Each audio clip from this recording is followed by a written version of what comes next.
Dès qu'on arrive en bus, de toute façon elle débute la compétition. Là on s'amuse une dernière fois et après à partir de ce soir, ça sera de la concentration pour l'ensemble de l'équipe. Nous on est là pour nous et le reste on s'en fout. On est là, c'est pour gagner et on n'a pas envie de laisser de chance à nos concurrents, ça c'est sûr. Contente de retrouver tous les concurrents et l'esprit de la compétition qui est juste énorme et génial.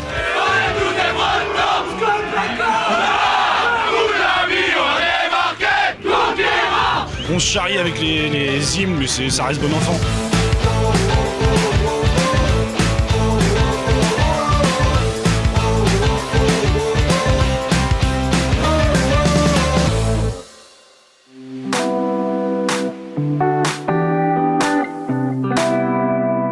C'est une journée d'inventaire, c'est une journée de préparatif, c'est une journée d'organisation finale. Le moindre détail, c'est 1 minute ou 15 secondes de gagner. Je suis quand même un peu moins stressée qu'hier, j'étais plus stressée en préparant mes affaires. 6 mois d'entraînement, donc ça va être demain le grand jour.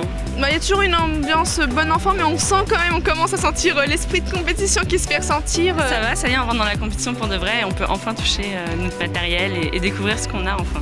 Le stress il commence à monter un petit peu et le pire ce sera demain matin, il faut arriver à le gérer au mieux.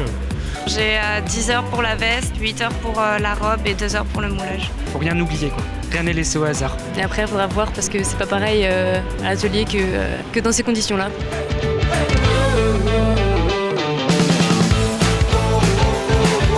Les médailles d'or, il est capte bout de son piou-piou. Alors bon, grâce à lui on va gagner. Ouais, on flippe un peu je pense, mais motivé, ouais. Mais je suis surexcitée et je suis impatiente d'être demain. C'est ça, c'est à la main cette année à domicile, on est chaud, avec toute l'équipe.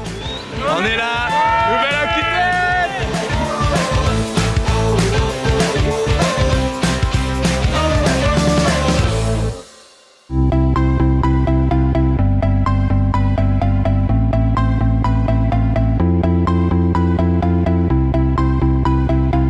Même pas 1 heure qu'ils ont démarré, on va dire 1h30, ils ont la pression. En fait on voit que certains ils sont là pour participer et il y en a quelques-uns ils sont là pour gagner. C'est génial de voir tous ces jeunes qui travaillent, qui sont à fond dans un métier, mais qu'eux voient comme le plus beau métier du monde, c'est extraordinaire. Pour moi les Olympiades je dirais c'est vraiment la rigueur et l'implication durant la totalité de l'épreuve.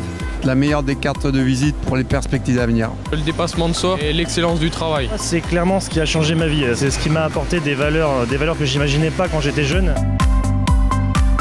C'est un plaisir, c'est un bonheur de voir les jeunes qui sont motivés, qui sont prêts à donner un petit peu plus que la moyenne. Et il le faut dans l'artisanat. J'ai plutôt bien réussi les 2 premières épreuves, je me sens bien, remonter à bloc et puis on va continuer comme ça. Faut être concentré, rester soudé et y aller à fond. Ça n'a pas fonctionné comme je voulais et c'est 1 million de fois moins beau que ce que je fais à l'habitude, donc pour moi c'est un coup en pleine face. Il y a des choses à revoir, il y a des choses que j'aurais sûrement pu mieux faire, mais j'ai donné le meilleur de moi-même je pense aujourd'hui et puis c'est ce qui a été le plus important. Ça fait du bien, la pression elle retombe, c'était une belle compétition, beaucoup d'entraide et personne n'a lâché, c'est le principal. Ça a été très intense pour nous, surtout la première journée et derrière on a fait tout ce qu'on a pu et là on est content, c'est fini et on attend les résultats. C'était fort compliqué, mais c'est une belle expérience à vivre. Il faut toujours essayer de se dépasser ses capacités et son savoir-faire. C'est une expérience, c'est unique, c'est vraiment quelque chose à vivre, c'est très intéressant. C'est génial, génial. C'est